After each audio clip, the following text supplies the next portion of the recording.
Hello students. तो NEP first sem का second जो हमारा लेसन है या चैप्टर जो है वो है हमारा इंस्ट्रूमेंटेशंस। इंस्ट्रूमेंटेशन में हम लोग क्या पढ़ते हैं, जितने भी हमारे सारे क्या है इंस्ट्रूमेंट हैं उनका क्या क्या पढ़ते हैं हम, उनका वर्किंग, उनकी स्ट्रक्चर और उनके फंक्शन। क्लियर है? अब आ जाइए सबसे पहले, और इसके साथ साथ जब हम इंस्ट्रूमेंटेशन पूरा पढ़ेंगे तो हम क्या पढ़ेंगे, इम्पॉर्टेंट क्वेश्चन भी पढ़ेंगे जो हमारे किस चीज़ के लिए ज़रूरी होते हैं, एग्ज़ाम्स के लिए ज़रूरी होते हैं। आइए पहला हम इसमें पढ़ेंगे माइक्रोस्कोप। तो माइक्रोस्कोप के दो फेजेस दिखाए हैं, लाइट माइक्रोस्कोप और डार्क फील्ड माइक्रोस्कोप। उसके बाद इसमें जो हमारा फेज़ हमारा कंट्रास्ट माइक्रोस्कोप है, इलेक्ट्रॉन माइक्रोस्कोप है, ये सारे के सारे ही हम माइक्रोस्कोप के बारे में स्टडी करेंगे। इसके बाद दूसरा इंस्ट्रूमेंट जो मेन इंस्ट्रूमेंट है, autoclave, hot air oven, laminar flow, centrifuge, calorimeter और स्पेक्ट्रोफोटोमीटर। ये बेसिकली आप 7 जो आपके मेन इंस्ट्रूमेंट्स हैं वो आप इसमें स्टडी करेंगे। इनकी प्रॉपर स्ट्रक्चर आप पढ़ेंगे, का फंक्शन आप पढ़ेंगे। ये इसी के साथ साथ जब आप इसे पढ़ेंगे तो आप एक चीज़ और पढ़ेंगे, स्टेनिंग।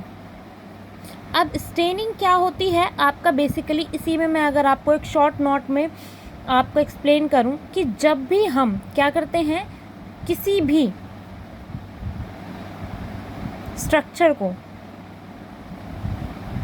क्या करते हैं, शो करना चाहते हैं, तो हमें किस टेक्निक का यूज़ करना होता है, स्टेनिंग का यूज़ करना होता है। जिससे कि अगर मैं आपको एग्ज़ाम्पल दूं तो मैं आपको एग्ज़ाम्पल दूंगी जाइलम और फ्लोएम का।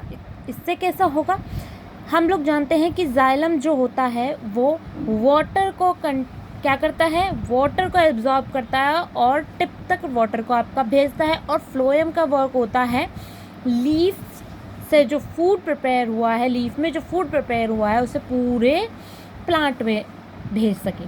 तो यही एग्जांपल हम स्टेनिंग के थ्रू अगर समझें, मैं एक वाटर की टिप बोलूँ, अगर मैं एक वाटर की ब्रांच को कट करूँ और उसे एक कलर्ड वाटर के घोल में उसे डिप कर दूँ और उसे कुछ देर तक उसी में रहने दूँ, तो आपको क्या होगा, जब आप उसका सेक्शन कट करेंगे तो जो आपकी वेसल्स फ्लोएम की हैं उनका उनमें कोई चेंजेस नहीं होगा। बट जो जाइलम की आपकी स्ट्रक्चर है वो क्या होगा, वो हमें किस तरह की दिखेगी, रेड कलर की दिखेगी। क्यों? क्योंकि जो स्टेनिंग है, जाइलम जो वेसल्स है उन्होंने वाटर क्या किया, एब्जॉर्ब करना शुरू कर दिया।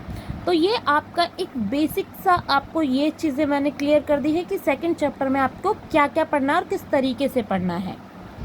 देखिए इस तरह की आपकी स्ट्रक्चर होती है किसकी, ऑटोक्लेव की। और ये आपका है क्वेश्चंस का लेवल, जिस तरीके के आपके क्वेश्चंस पूछे जाते हैं। नीचे देखिए आप शॉर्ट आंसर टाइप क्वेश्चंस, जिसमें आपका मेन हेडिंग्स दी हुई है जो आपको पता होनी चाहिए। जैसे पहले रिजॉल्विंग पावर क्या होती है आपकी, वो आपको अच्छे से क्लियर होना चाहिए। फिर आपके लिमिटेशन ऑफ इलेक्ट्रॉन माइक्रोस्कोप आपको पता होना चाहिए। और आपका डिफरेंस बहुत ज़्यादा पूछा जाता है, जो कि आपका लाइट माइक्रोस्कोप और फेज कंट्रास्ट माइक्रोस्कोप के बीच में पूछा जाता है। फिर नीचे आपको दिया हुआ है डिफरेंट टाइप ऑफ माइक्रोस्कोप। अगर आप इन्हें भी अच्छे से तैयार कर लेते हैं तो ये आपके लिए नोट्स फॉर्म में भी बहुत ज़्यादा यूज़फुल है। इसके बाद आपका कौन से आपके इलेक्ट्रॉन माइक्रोस्कोप आपके 2 पार्ट्स में डिवाइड हो गया, 3 पार्ट्स में डिवाइड हो जाता है आपका सिंपली, जो कि ये 2 ही पार्ट्स में डिवाइड होता है। और इसका 3 इसके जो होते हैं वो इसके आपके आगे के पोर्शन होते हैं।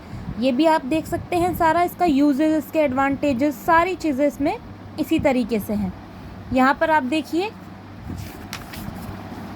अब ये आ जाते हैं आपके वेरी शॉर्ट क्वेश्चंस।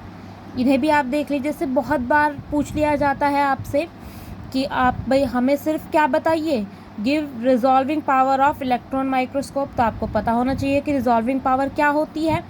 कभी कभी आपसे इसमें बहुत ही बेसिक्स क्वेश्चंस पूछ लिए जाते हैं जो हमें बिल्कुल भी नहीं पता चलता। जैसे why does electron microscope work in vacuum, इस तरीके का, या what is the source of illumination on in electron microscope, इस तरीके का। और कुछ क्वेश्चंस आपके यहाँ पर है, जैसे बहुत बार पूछ लिया जाता है what is the basic of spectrophotometer, या व्हाट इज़ स्पेक्ट्रोफोटोमीटर, या फिर व्हाट इज़ RCF, या फिर what is the use of centrifuge, ठीक है। डिफाइन वेवलेंथ क्या होती है हमारी, what is the frequency of radiation, इस तरह के questions.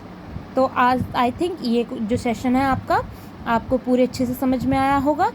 Thank you so much students.